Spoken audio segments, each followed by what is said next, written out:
ఆ రోజు చెప్తే ఎవరూ నమ్మలేదు. కొంతమంది ఎగతాళి చేశారు. నన్ను 420 అయ్యారు, వాళ్ళు 420లుగా మారిపోయారు. అది వాళ్లకు నాకు వ్యత్యాసం అని చెప్పి మరొక్కసారి మీ అందరికీ తెలియజేస్తున్నా. అందుకే 6-7 దేశాల్లోనూ ఉన్నాయి క్వాంటమ్ కంప్యూటర్లు. అలాంటి క్వాంటమ్ కంప్యూటరు మొట్టమొదటిసారిగా మన దేశంలో అమరావతికి తీసుకొచ్చామని మీ అందరికీ విజ్ఞప్తి చేస్తున్నా. Government of India quantum machine పెట్టారు. ఎక్కడ పెట్టాలని ఆలోచించే లోపలనే ఆ క్వాంటమ్ కంప్యూటర్ని ఆంధ్రప్రదేశ్ తీసుకొచ్చి జనవరిలో ప్రారంభం అవుతుంది. దానికి శ్రీకారం చుట్టిన పార్టీ ఎన్డీఏ ప్రభుత్వం ఇక్కడని చెప్పి మీకు విజ్ఞప్తి చేస్తున్నా. అంతటితో ఆగలేదు. క్వాంటమ్ వ్యాలీ అన్నాను.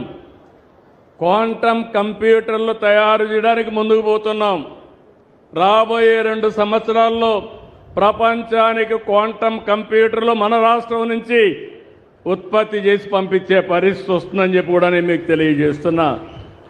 ఇందులో 1-2 దేశాలే అమెరికా, జపాన్ ఉంటే ఆ సరసన మనం చేరబోతున్నాం. ఇంకో పక్క ఒకప్పుడు కరెంట్ అంటే మీరంతా ఎక్కడి నుంచి వస్తుందో తెలియదు. ఇప్పుడు దర్జాగా మీ ఇంటి మీదే మీరు కరెంటు తయారు చేసుకోవచ్చు. ఇక్కడ ఇండస్ట్రీ ఉంది. ఇండస్ట్రీ కూడా ఇక్కడి నుంచే మీ ఫ్యాక్టరీల నుంచే కరెంటు తయారు చేసుకోవచ్చు. ఆ స్టేజ్కి వచ్చాం. అందుకే గ్రీన్ ఎనర్జీకి పోతున్నాం. ఇక్కడే రిలయన్స్ వచ్చారు, బయోఫ్యూయల్ పెట్టారు.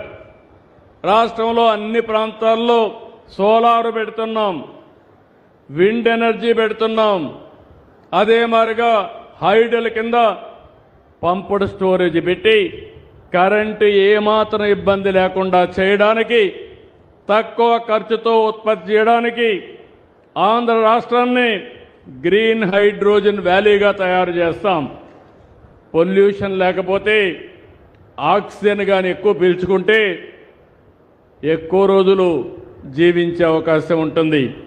భవిష్యత్తులో ఆంధ్రప్రదేశ్ని ఒక మంచి స్వచ్ఛమైన గాలి ఇలాంటివన్నీ ఇచ్చే బాధ్యత తీసుకుంటాం.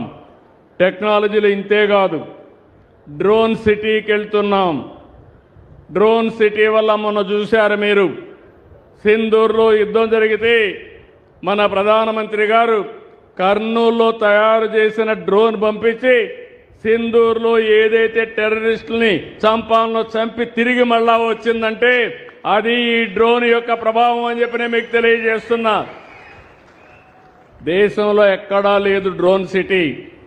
మొట్టమొదటిది కర్నూలులో, ఓర్వకల్లో డ్రోన్ సిటీ పెట్టాం. మీకు రాబోయే రోజుల్లో మెడిసిన్స్ కావాలంటే, అర్జెంటుగా కావాలంటే మెసేజ్ పెడితే మీ ఇంటి పైకి ఇమ్మీడియట్గా డ్రోన్లో మెడిసిన్ ఇచ్చే పరిస్థితికి వస్తాం. అంటే అదే కాదు, ఏదైనా సరే మీ పొలాలకి ఎక్కడ తెగులుందో ఆ తెగులు చూసి ఆ తెగులు మీదనే క్రిమి సంహారక మందులు వాడే పరిస్థితి వస్తుంది. ఈరోజు మీరు వాడే తినే తిండి చూస్తే మొత్తం కూడా ఫెర్టిలైజర్లు లేకపోతే పెస్టిసైడ్స్. దీని తింటే క్యాన్సర్ వస్తుంది. ఈరోజు పంజాబ్ ఉంది. ఒకప్పుడు పంజాబ్లో ధాన్యం పండించేవాళ్ళు, అక్కడి నుంచే ధాన్యం అంతా దేశానికంతా వెళ్ళేది.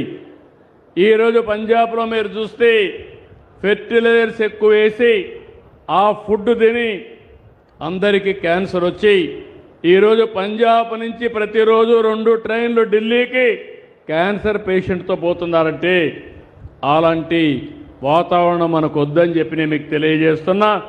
అందుకే మన రాష్ట్రంలో డ్రోన్స్ వాడదాం. పొలాలకు పెస్టిసైడ్ అంటే తెగులు రాకుండా చూద్దాం. తెగులు వచ్చినా ఎక్కడొచ్చిందో అక్కడే వేసి దాన్ని కంట్రోల్ చేసే బాధ్యత ఈ ప్రభుత్వం తీసుకుంటామని చెప్పి నేను మీకు తెలియజేస్తున్నా.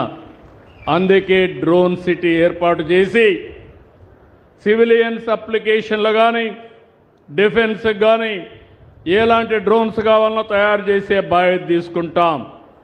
ఒకప్పుడు మన దగ్గరనే శ్రీహరికోట సెటిలైట్ లాంచ్ చేసేవాళ్ళం. అక్కడి నుంచి లాంచ్ చేస్తే మనం అందరం ఆనందంగా గర్వపడేవాళ్ళం.